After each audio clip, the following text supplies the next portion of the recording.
Welcome to the Bill Neese's Coaches Show. I'm your host, Chip Hare. With us is Coach Bill Neese. This is Week 9, Episode 7 of this outstanding show. With us is the head coach again. And Coach, big win Friday night, Cincinnati Harrison.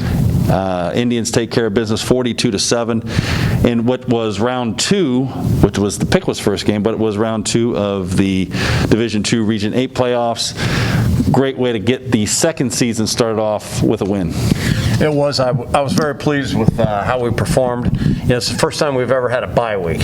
And so, someone asked me, they said, well, were you happy with how the bye week turned out? And when you win 44-7, of course you're happy how the bye week turned out because that meant everything you did, was pretty good. If we had got beat, then obviously we would have had to go back and look at some of the things that we did during the bye week.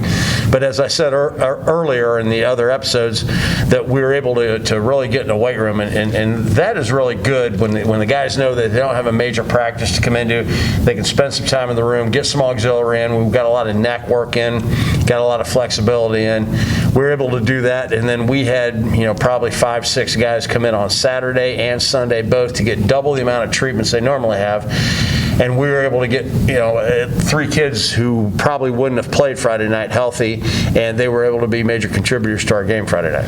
The coaches always go back and forth, regardless of the sport. The bye, do you take the bye? Don't you take the bye? Does it help you? Does it hurt you?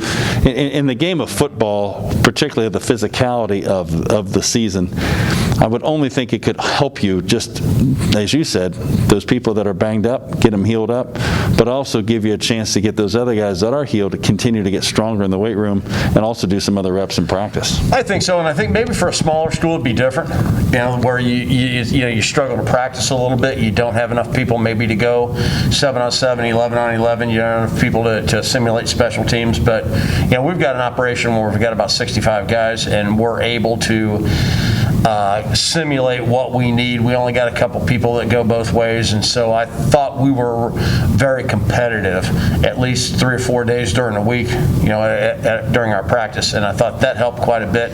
Our coaching staff was able to really focus in on some different things, and we were able to give each other, different types of looks and things like that. So from a competitive edge, I thought it was good, and we were able to, keep everything healthy, which was important. The big nightmare you have is that, you schedule that game, and then for some reason somebody gets hurt or whatever, and that's the nature of the beast. But sometimes you try to avoid as much as possible. Well, this game certainly was important. Let's talk a little bit about the Harrison game. Indians came out again, full steam ahead early, getting on the board and scoring. But again, the defense really was the tail of the game. It was running clock there in the second half. We got to 35-0. But again, contributions from different people, similar names that we've heard throughout the year, but contributions from multiple people that helped the Indians score touchdowns, but also on the defensive end that really make big stops. It was, and I think on the defensive side, the interesting thing was that we were averaging 3 turnovers a game, and there was only 1 turnover the whole game between both teams. I thought that was kind of unique, and but we were able to take advantage of that particular turnover. I thought overall our linebackers played very well. I thought everybody generally on defense did what they were supposed to do. That was an explosive offense. Quarterback and scramble around. They're a wide open team. We were kind of in the unknown. I think it helped a little bit that I was able to actually go watch them play and just get not that there was any secret, but just get an idea of what was going on. Although I didn't know at the time which one I was going to play till the last play of the game. It was unbelievable. I also think though that one of the big moves that we made was on our particular offense. They ran a defense that had so many looks. It was just amazing how many blitzes, how many looks, how many packages they put together. And when we finished up with the grading this week, 4 of our 5 offensive linemen graded out above 80. One of them was close to 80, was 77. And the more important thing is that we had 5 of our receivers, all 5 of our receivers from our splits to our inside guys, they all graded out above 85 on their blocking. not on necessarily their performance. They always grade out well on catching and running their routes, but the blocking was just amazing. Those guys were blocking it, and it's not like some teams were, receivers block for one another on screens and on bubbles and on tunnels. These guys are blocking.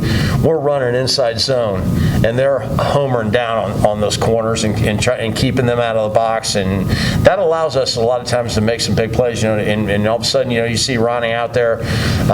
Tanner Kemp broke a huge one, and that was the result of Tanner's great ability, but it was also a result of our receivers being allowed to get out there and get him open and get him going. You've talked about that from the beginning of the year, how important it is for receivers not to be able just to be a threat to catch the ball and to get yards for the Indians, but to be able to make contact and to block for our guys. And I don't want to use the word headhunt because that might be a little bit strong, but I'll tell you what, a lot of our guys are looking for they're not afraid of contact, and that's not always the case with receivers. No, we got some physical receivers. We got some receivers that are pretty hard-nosed guys that kind of fashion themselves that they're physical receivers, and they go out and they take care of it, and it's fun to watch them. It's enjoyable to sit out and watch those guys battling.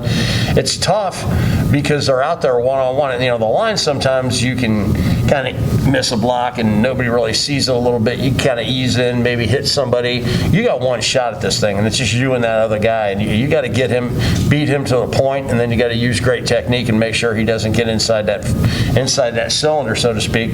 So if our offensive line is fortunate enough to get a crease, to crease that defense, and we get our running back out, that we can now turn into a big play. Fourth down seemed to be, again, very impressive statistic for the Indians that we have been able to convert our fourth downs. Our percentage is extremely high. And I know a lot of times you have to make a judgment call. Are we going to go? Aren't we going to go? I know you've mentioned it before. Going into it whether or not we're going to go for it or not. Yeah. But you used a couple different combinations to get that first down out of a fourth down situation. That's a big psychological piece. Oh, it is. It's huge. And I think the key to the whole deal is like we talked about earlier, the key is that on second down, you already have to make that decision. And it's not based on anything in particular. Sometimes it's just a feeling I have that I'll just call up in a box and say, okay, hey, boom, we're going for it. So if we get ourselves in a 3rd and 10, we may not necessarily, somebody looks up and says, hey, it was 3rd and 10 and you ran the ball. Well, it's 3rd and 10, we ran the ball, we got 5 yards. Now it's 4th and 5. If it's 3rd and 10 and our coaches don't know we're going for it and they throw a pass and it's incomplete, now it's 4th and 10. So it's very important that we communicate amongst ourselves whether or not we're going to go for it or not. We talk about the play of our running backs, but one thing we haven't talked a lot about is our quarterback on legs, and he got 2 touchdowns on a run, and 2 big ones that came in place. Yeah. And he became a running threat in Friday night. And the nice thing about Brady is he's a sophomore, and every week he adds a little something. It's tough to come out and be a sophomore quarterback for a team playing a schedule like we play, and for him to, you can't ask him to do everything every night, but they're adding on, and I thought everybody's been really good at bringing him along piece by piece by piece, adding on, and especially interesting, it was right before the half, and we had no timeouts, and so we had a chance. We said, okay, we got 4 shots to get it down the field. I said, you can't take a sack. And for God's sake, if you scramble, you better score a touchdown. And so he went with part 2 on the deal, which is very good because we would have maybe ran out of time, not positive. Well, you can see that he's become more comfortable as he has gone along the season on his legs and being able to make those calls and plays. Definitely. Certainly, our offense was, again, potent. And, again, our defense was a story of the game that we continue to make it difficult for the offense to get the ball where they want to. One statistic, there's a lot of players that you look on that defense, it's just hard to say one player in particular, but let's stick with the sophomore theme. Sam Schmeezing had, I believe, 8 tackles on Friday night. He just is a guy that has a nose for where the ball, he sees one play ahead, he sees one step ahead. That's, again, something that you can't necessarily coach. He just has good instincts. He does, and when you look at our linebacking core, we got three really quick guys that move, and they're great cover guys. They're great guys versus screens. They're great guys, that you can make some adjustments with. And the nice thing is you can do some things with them, and you always know that you got Sam, the prototypical 00 middle linebacker. And I know technically he's an inside linebacker, but when we make the changes, he is a middle linebacker, and he does a fantastic job of working that middle. And it's pretty rough sometimes, because that's actually when everything gets going, it's 5-on-5, and then the quarterback. Yeah. If they empty things out, and one wrong move and that quarterback's gone. So he is great with his leverage against pulling guards. Against a lot of people want to radar block, bring the guard around, and dart him up in there. A lot of people sometimes just bring their center out and try to crease you one way or the other. And I think he's done a fantastic job of keeping square. And he's got those two big tackles, next to him. He tells me all the time, he goes, "Coach, pretty easy. We get those two big tackles like that." Well, you talk about our two tackles, Caleb Lyons, and then the other one, Lance Reeves. He made his return from what was a 6-week hiatus. Talking to him after the game, obviously he's trying to feel comfortable getting himself back into it. But as a coach, it had to feel nice that you had someone in that position to be able to have him back on that line. It is. He's explosive, and he's got come off on the ball probably as fast as anybody, and to be able to have him back and still have Tate Adams to work his way back in there, and then Bryson Roberts has done a great job for us backing up all of our running backs and backing up. Two of our running backs are outside linebackers, and he's their backup over there, so he was playing in there, and you can't forget about Garrett Shrub, who's been filling in for Medley, and now that Medley's back, that gives us two safeties that are interchangeable too. So we've got a lot of people that have been getting reps in there. As we go through, Drayshawn Roberts comes in for either one of the corners at a particular period of time. So we've got 14, 15 guys that would consider themselves starters that are sitting in our meetings. It's just not that starting lineup. We got people that have been covering it quite a bit. So we're pretty blessed with the fact that we have some depth. And I think depth really helps you, particularly as you get further into your season. You're going to have people that are getting nicked up, and you run in some injuries. So the more people you can throw out there, obviously, the better we're going to be. Oh yeah. And as we move forward, before we get into our next opponent, when you walked away from the game Friday night, what was the one takeaway or two takeaways that you felt about our football team? Well, I thought the number one thing is, as I said, I cannot believe, and I made the comment tonight at our Monday meeting, I said, I can't believe how healthy our team is at this particular point. When I came out from practice today, I usually cruise through the locker room. I'm the last one out, and I see, and I check everybody's locker, see what's going on. We had one pair of shoulder pads in here, and for being in the ninth week of the season, and have one pair of shoulder pads in here, that means one kid was not practicing, and we already knew he wasn't practicing because Ethan Snyder's got a bad leg and he's at physical therapy right now. But otherwise, everybody was dressed.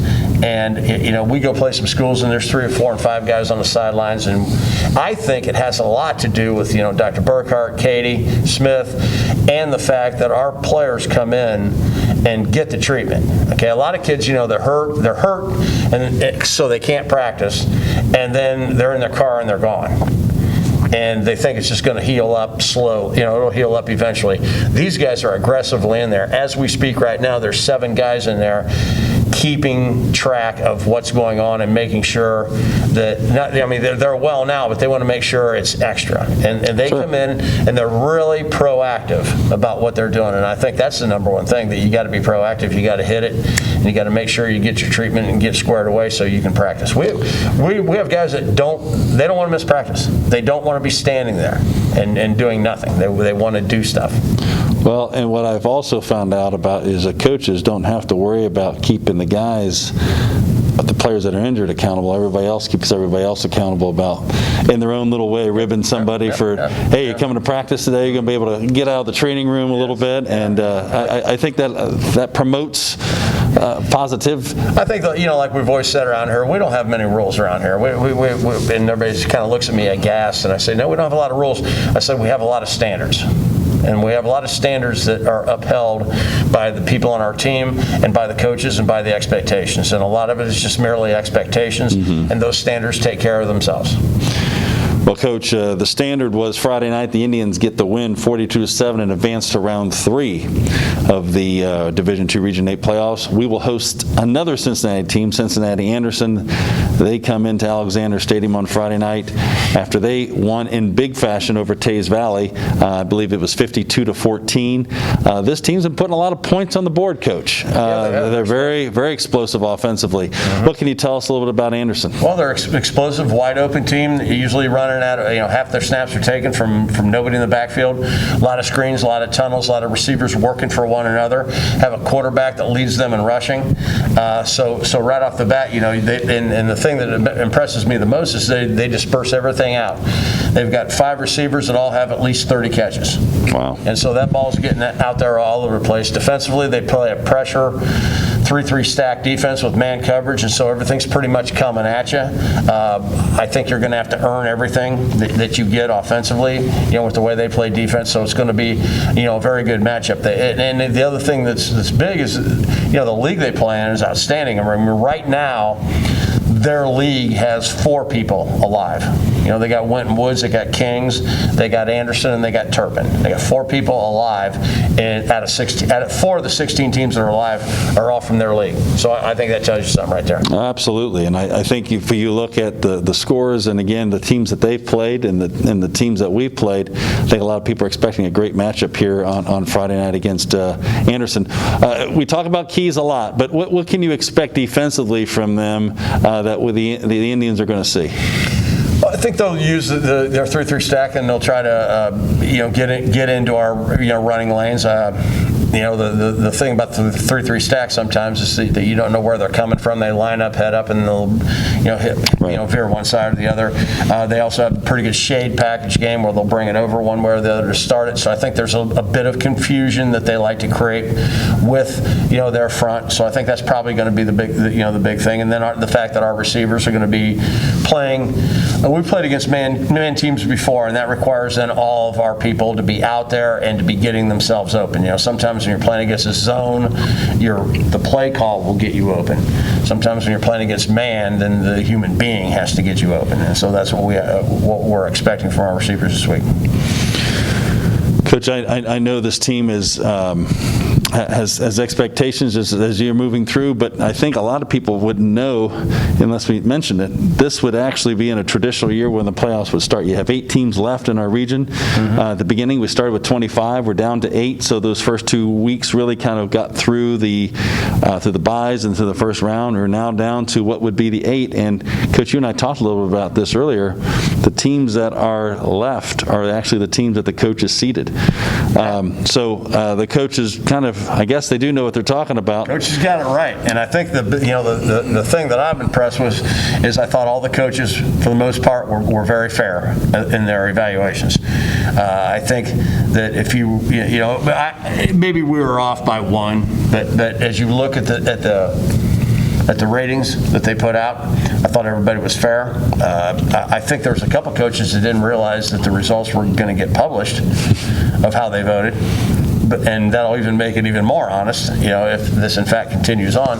But I just like the idea that it can go that way, and this is, if anybody wants to make a case for it, this is. And I don't know how it is with the rest of the Division I, Division III, Division 4 and 5. But I know for Division II, it was pretty much on the money in our region.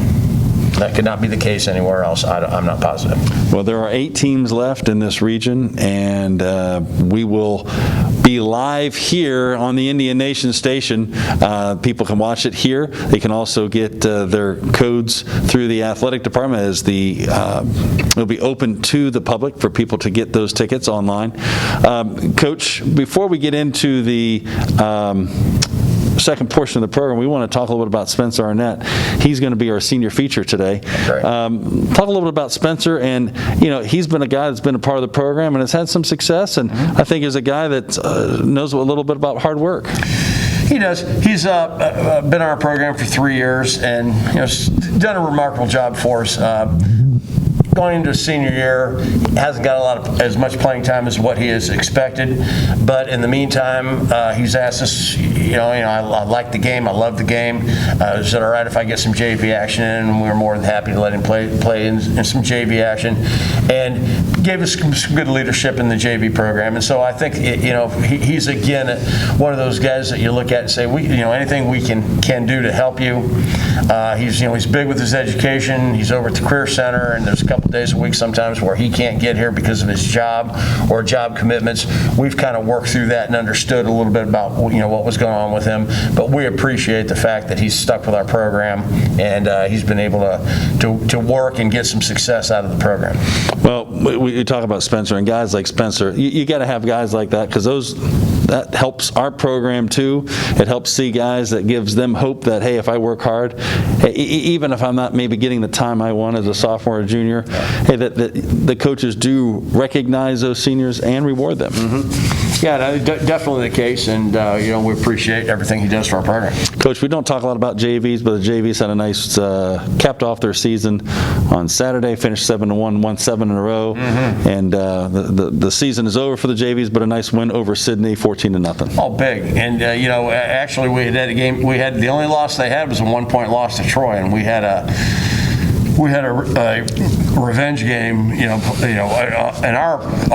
term it was a revenge game. They might have thought something else, like we just have to go beat them again.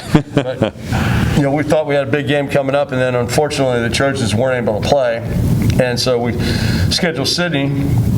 Was able to get a win out of that. And the nice thing about the JV program is the coaches donate so much of their time that when practice is over with, that we specifically have JV practices. And when I say donate time, I mean the fact that they'd probably rather be in the meetings with the starters, watching the practice film and doing stuff like that. Not as glamorous to be out there with the JVs. JVs don't know necessarily the entire offensive package, so sometimes when you're coaching, what you'd like to do, sometimes you can't do. Right. And so there's some other times where you might be short. You might come in on a Saturday and say, hey, I only have 4 offensive linemen.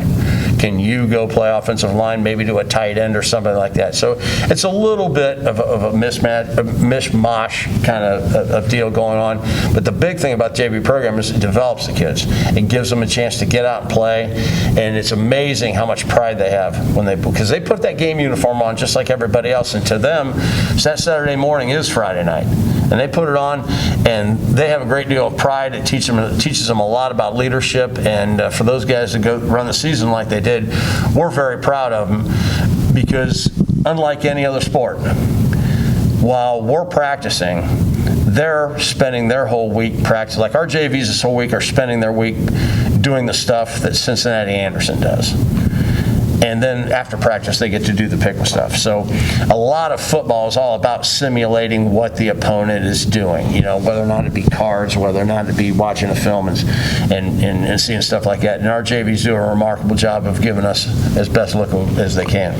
And they take a great deal of pride in it, Coach. I know there's a lot of those kids that's not just showing up playing on Saturday morning. Those guys put a lot of, and being a part of the team, whether we're 7-0 in the playoffs or not, every year in and year out, those people take that role serious. They do. And that's I agree. Why we are where we are, and they'll be suited up, ready to go on Friday night for the round 3 of the playoffs when the Indians host Cincinnati Anderson. We will be back for part 2 when we will have the opportunity to speak with Spencer. Coach, we wish you good luck on Friday night. Thank you. We're going to speak with Spencer when we come back. Welcome to part 2 of the Bill Neese's Coaches Show. With us now is the senior portion of our program, and at this time we're going to have our lone senior, introduce himself and the position he plays. I'm Spencer. I'm a senior, and I play quarterback, wide receiver, and DB.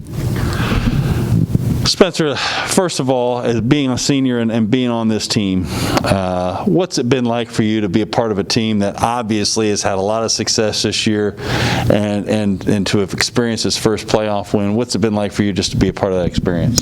It's been nice. We got a talented roster, some talented players, nice playmakers, good teammates. What's it been like for you as a senior? When you're on this team and being a part of something that it's beyond just having a good year, you're having an outstanding year. Yeah. What for your senior year, what does it mean for you to be a part of something like that? It's special. Not many people get to have that moment with a good team. Some end up with heartbreaks, and we didn't end out in a heartbreak. We're still going. Good. If you were to go back and say, what was your favorite moment or highlight of this year? Maybe there were two of them. Were there one, two, or maybe maybe more? Beating Troy for sure. Kind of figured you might say. Yeah. What was it like? And I had seniors bring this up to me. What was it like to be coming downtown though after Sydney and getting escorted back in and all those people downtown? What was that like for you? It was definitely surreal. Definitely a special moment.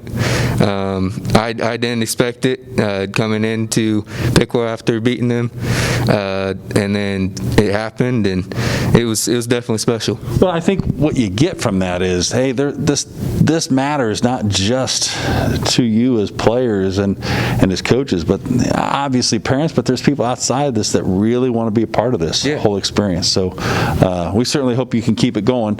Let's talk a little bit about your program in Upper Valley. You're pretty heavily involved with that. Talk about what program you're involved with Upper Valley, first of all. Construction Technologies with Kyle Steger. So this is your second year into that program. So talk a little bit about what that program does, what you do, and what jobs that leads to you, what you're doing outside, because you're working quite a bit right now. Yeah, it leads to construction jobs with big companies like Ferguson and Shook. We build houses, sheds, pretty much the works. Anything that involves construction, concrete, that's pretty much what we do. What made you get into that? I mean, of all the programs that are over there, what was that program that got you involved? I just like hands-on work. I like to build things all together. Putting it together. Construction is definitely for me. Any special project right now that you've worked on, or that you have worked on in the last year that really stems out of something like, hey, I really enjoyed doing that? Oh yeah, right now we're doing deer blinds for hunting, and that's what we're working on right now. And that was since last year. So, where do you work at right now? What's some of your outside projects? Currently, Ferguson is getting with me. I'm not in the apprenticeship program just yet, but they're working with me. Okay, very good. Well, let's talk a little about graduation, because at some point in time here, we'll get into June, obviously, and we don't know what June's going to look like with our pandemic, but we do know that June will get here eventually. What does that look like for you, and what are you looking at post-graduation? Definitely getting right into the field, getting my name out there in the construction business. That's just my main focus. We've had some players that have said, hey, they're going to get into the workforce. It sounds like that's something that you are as well. Yep. What programs, though, being a part of the football program here, what does that have given you skills-wise to get ready for the workforce? I mean, I got to believe working with the coaches and Coach Neese and being here in a regimented weight program and summer and all those things, I got to believe those kind of things give you a lead or maybe an advantage in the workplace of just understanding commitment, being on time, coming to work, coming to practice, day in and day out. Yeah, you said exactly. Not only that, but teamwork. It builds you a sense of teamwork with your, because you get that teamwork from your fellow teammates, and also teaches you to be respectful to pretty much your boss, or in this case, your coach. Yeah. It just translates over. And you get adversity. I mean, just like anything else, but you've gone through adversity here. Translate that over to the work world, that really helps you. Is that right? Yeah, exactly. Yep. Yeah. Spencer, it's been a pleasure to see you through, watching you just grow through the program, and I know you being a part of this program, I know is pretty special to you, and we just appreciate you being here, and we wish you luck on the way down. All right, thank you. Are you a Lakers fan, by the way? I'm not. Nope, I thought you would, since they won it. Nope, I just like this hoodie. It's a nice, comfortable hoodie.